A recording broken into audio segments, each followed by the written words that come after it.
तो hello guys, welcome to Manparaj academy. Today's topic is Apgar score. Apgar score जो कि होता है कि एक चाइल्ड हेल्थ नर्सिंग का एक टॉपिक्स है, छोटा सा टॉपिक्स है जो कि बहुत ही मोस्ट इम्पॉर्टेंट टॉपिक्स है, जो कि हर किसी को जानना जरूरी है। कोई भी स्टूडेंट्स हो, एपगार स्कोर जो कि नर्सिंग मेडिकल फील्ड से रिलेटेड हो तो उसको एपगार स्कोर जानना जरूरी है, क्योंकि न्यू बोर्न जो केयर होता है वो एपगार स्कोर से ही स्टार्ट होता है। जैसे कि मान लीजिए बच्चा जो होता है कि चाइल्ड बर्थ हुआ या न्यूनेट हुआ तो उसके मतलब तुरंत ही बाद एपगार स्कोर लिया जाता है। तो इसके बारे में जानेंगे अच्छे ढंग से, एपगार स्कोर क्या होता है, इसके कौन फादर थे, कौन डिस्कवर्ड किए थे और कितना स्कोर क्या होता है, इसके बारे में सारा कुछ जानेंगे। तो आपका टॉपिक सारा क्लियर हो जाएगा विदाउट स्किप किए हुए।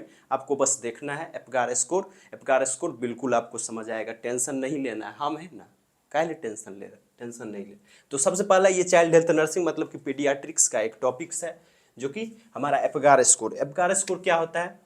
इसका टोटल स्कोर जो होता है 10 होता है, 10 टोटल स्कोर होता है। ये फर्स्ट टाइम जो डिस्क्राइब्ड किए थे डॉक्टर वर्जीनिया एपगार इन 1953 में किए थे। कब किए थे? 1953 में किए थे, जो कि कौन किए थे? वर्जीनिया एपगार किए थे, इसीलिए इसका नाम है एपगार रह गया। और एपगार्स के मेमोनिक से ही इसका मतलब जो भी होता है, इसका जो इंडिकेटर्स है वो एपगार, इसका इंडिकेटर्स के थ्रू इसीलिए इनका नाम भी शायद एपगार लगा दिया हो गया, बाद में लगाया होगा ये एपगार स्कोर के वजह से। डॉक्टर वर्जीनिया एपगार ने किए थे 1953 में, इसका फर्स्ट टाइम यूज किए थे और इसको डिस्क्राइब्ड किए थे, मतलब लॉन्च किए थे, समझ जाओ लॉन्च किए, उसी दिन लॉन्च किए और ये उसी दिन लागू हो गया। तो दूसरा इसका है, it is the useful quantitative assessments. Quantitative assessment का मतलब क्या होता है? देखिए, एक होता है क्वालिटिव और दूसरा होता है एक क्वांटिटेटिव। तो एक इसमें आप पढ़ते होंगे कि जब भी पेडियाट्रिक पढ़ते हो तो growth and development. Growth and development, growth का मतलब होता है कि उसमें ग्रोथ अगर हुआ तो क्वांटिटेटिव चेंज होगा। अगर मान लीजिए कि डेवलपमेंट हुआ तो उसमें मतलब क्वालिटिव चेंजिंग होगा।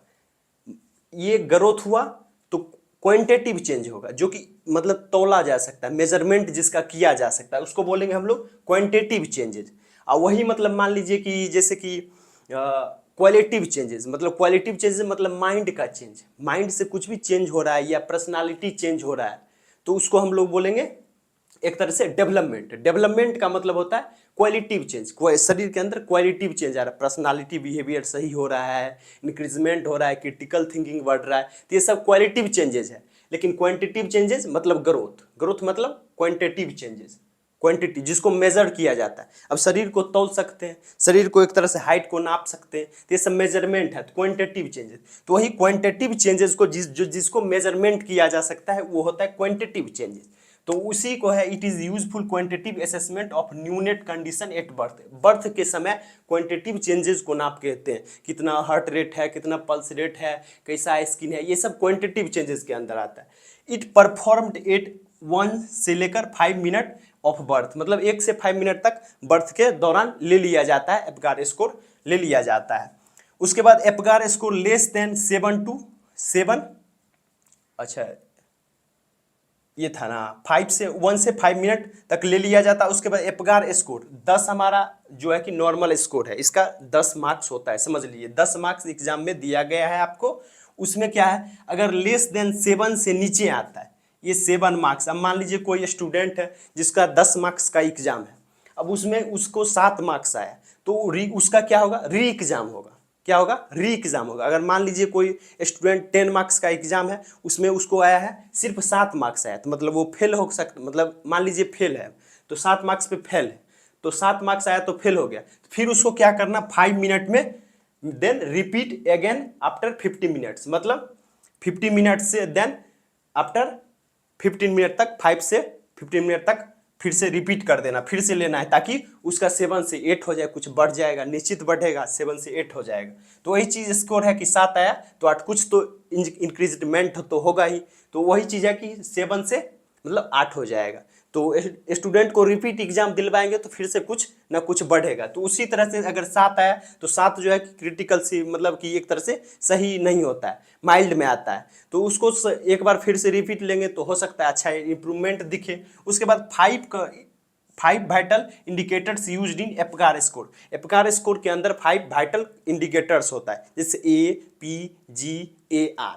ए से अपीयरेंस, तो चलिए आइए देखिए यहाँ फाइव वाइटल इंडिकेटर्स भी बोल सकते हैं और वाइटल साइन भी बोल सकते हैं एक तरह से। सबसे पहला अपीयरेंस, ए से अपीयरेंस, पी से पल्स, जी से ग्राइमेस, ए से एक्टिविटी, आर से रिस्पायरेटरी एफर्ट्स या रिस्पायरेटरी रेट भी बोल सकते हैं। तो देखिए ए से अपीयरेंस किस चीज़ का देखेंगे, स्किन कलर का देखेंगे। स्किन कलर अब देखिए ये हमारा इस ढंग से यहाँ पर है, अब ये हमारा यहाँ इस ढंग से है, अब ये हमारा है। तो स्कोर देखिए ये वाइटल साइन हो गया हमारा, ये अगर इसके अंदर आता है स्कोर 0 मिलेगा, इसके अंदर आ रहा था 0 1 मिलेगा, इसको इसके अंदर आ रहा था स्कोर 2 मिलेगा। तो सबसे पहले अपीयरेंस देख रहे हैं, अपीयरेंस में स्किन कलर एक एक कर को देखेंगे। जैसे फर्स्ट हमारा अपीयरेंस है, अपीयरेंस में स्किन कलर को देखना है, अपीयरेंस मतलब स्किन कलर को देखना। तो स्किन कलर अगर ब्लू येलो है तो उसको मिलेगा 0, तो उसको मिलेगा 0, यहाँ 0 के अंदर आ रहा है तो उसको मिलेगा 0। अगर पिंक हो गया, बच्चे का जो स्किन कलर है पिंक है, मतलब मान लीजिए कि जो कि लिम्ब है लेकिन ब्लू है, मतलब कि जो एक्सट्रीमिटीज है, मतलब हमारा जो शरीर का हाथ पैर है एक्सट्रीमिटीज है वो जो है कि ब्लू है, तो उसको हम लोग देंगे 1।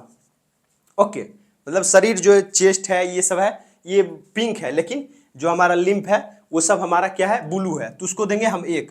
ऑल बॉडी नॉर्मल मतलब ऑल बॉडी पिंक है तो उसको 2 number, 2 number is good marks, तो हमारा 2 नंबर इसको आया। उसके बाद अब दूसरा देखेंगे, पल्स देखेंगे, दूसरा हमारा पल्स है, इसमें APGAR, ये चीज देखें, एपगार का मतलब ही है APGAR, मेमोनिक्स के तरह यूज किया गया। तो P जो है हमारा पल्स है, P पल्स मतलब हार्ट रेट, जैसे हार्ट रेट अपसेंट है तो 0 मार्क्स, 0 मार्क्स। अगर मान लीजिए 100 से नीचे है तो उसको 1 number, 100 beat rate per minute से नीचे है तो उसको हम लोग देंगे 1 नंबर। अब मोर देन 100 है, मतलब 100 से बीट रेट से ज़्यादा है हमारा जो हार्ट रेट पल्स रेट है, 100 से ज़्यादा है तो उसको देंगे 2 नंबर, 2 मतलब गुड है।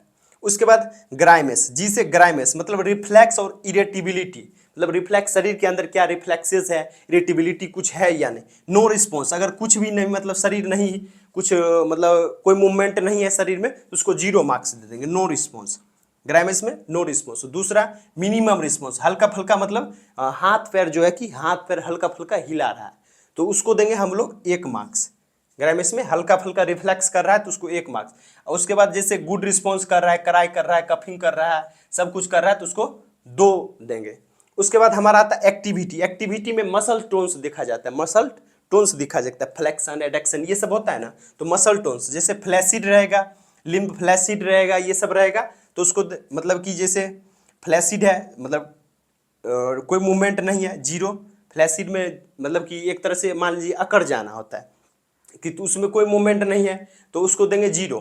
सम रिफ्लेक्स और एक्सट्रीमिटीज मतलब कि जैसे सम रिफ्लेक्स मतलब हाथ पैर हिला रहा है, मतलब हाथ पैर हिलाना मतलब तो उसको देंगे 1 मार्क्स। जैसे कि मान लीजिए गुड फ्लेक्शन मतलब हाथ उसको पूरा मूवमेंट कर रहा है, हर चीज़ मूवमेंट उसका कर रहा है तो उसको गुड मार्क्स, मतलब गुड फ्लेक्शन मतलब फ्लेक्शन कर रहा है तो उसको हम लोग 2 मार्क्स देंगे। उसके बाद रिस्पायरेटरी एफर्ट्स या रेट्स को हम लोग देखते हैं। रिस्पायरेटरी एफर्ट्स में हमारा ये हमारा था हमारा तीसरा, चौथा और 5वां। तो 5वां में हमारा रिस्पायरेटरी एफर्ट था, रिस्पायरेटरी एफर्ट्स या रेट। तो अगर अपसेंट है, रिस्पायरेशन अपसेंट है तो उसको हम लोग देंगे 0 मार्क्स। अगर स्लो है और इरेगुलर ब्रीथिंग है, मतलब स्लो है, विक कराई कर रहा है, सही से रो नहीं रहा है बच्चा, तो और ब्रीथिंग जो है कि उसका स्लो है या इरेगुलर ब्रीथिंग है तो उसको हम लोग 1 दे देंगे, क्योंकि इसमें सम रिस्पॉन्स हो रहा है लेकिन इसमें कोई एब्सेंट पूरा है, इसमें हल्का फुल्का जो है कि इरेगुलर ब्रीथिंग हो रहा है, स्लो ब्रीथिंग हो रहा है तो इसमें 1 नंबर दे दें। अगर गुड कराइंग कर रहा है मतलब सही से रो रहा है, सांस भी सही से ले रहा है तो उसको हम लोग 2 मार्क्स दे देंगे। तो इसका हो जाएगा 2, 2, 4, 2, 6, 2, 8, 2, 10 मतलब 10 मार्क्स, ये हमारा टोटल इधर मार्क्स हो गया। अब देखिए इसका क्या कंडीशन है।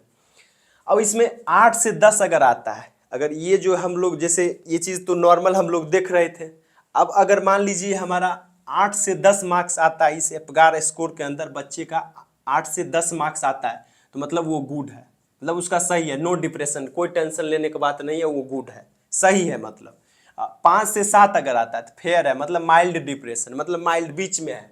5 से 7 मतलब सीवियर भी नहीं कह सकते, 5 से 7 माइल्ड में है, ना ज़्यादा खराब है ना ज़्यादा बेटर है। तो उसके बाद अगर 4 से नीचे आ जाता है स्कोर, अगर ये मान लीजिए इसके अंदर जैसे ये पूरा 10 में 10 टोटल मार्क्स इसको मिला है, लेकिन अगर मान लीजिए इसे 10 से यहाँ पर 4 आ जाएगा, 4 आ जाएगा, 4 से मतलब नीचे चल गया, तो वो पुअर प्रोग्राम मतलब पुअर हो गया, तो सीवियर डिप्रेशन हो गया, मतलब सीवियर डिप्रेशन हो गया, तो मतलब हमको जो कि एक इमरजेंसी और क्रिटिकल कंडीशन हो गया, तो उसको क्या करेंगे, एनआईसीयू प्रोवाइड करेंगे उस कंडीशन में। यहाँ पर 4 से अगर नीचे अगर एपगार स्कोर आता है, तो यही नॉर्मली चीज़ था जो कि हमने बात की आज। उम्मीद करूंगा कि आप लोग को समझ आया हो। समझ आया तो प्लीज़ एक लाइक कर दे और चैनल को सब्सक्राइब कर दे। मिलेंगे फिर अगले वीडियो में, तब तक के लिए जय हिंद।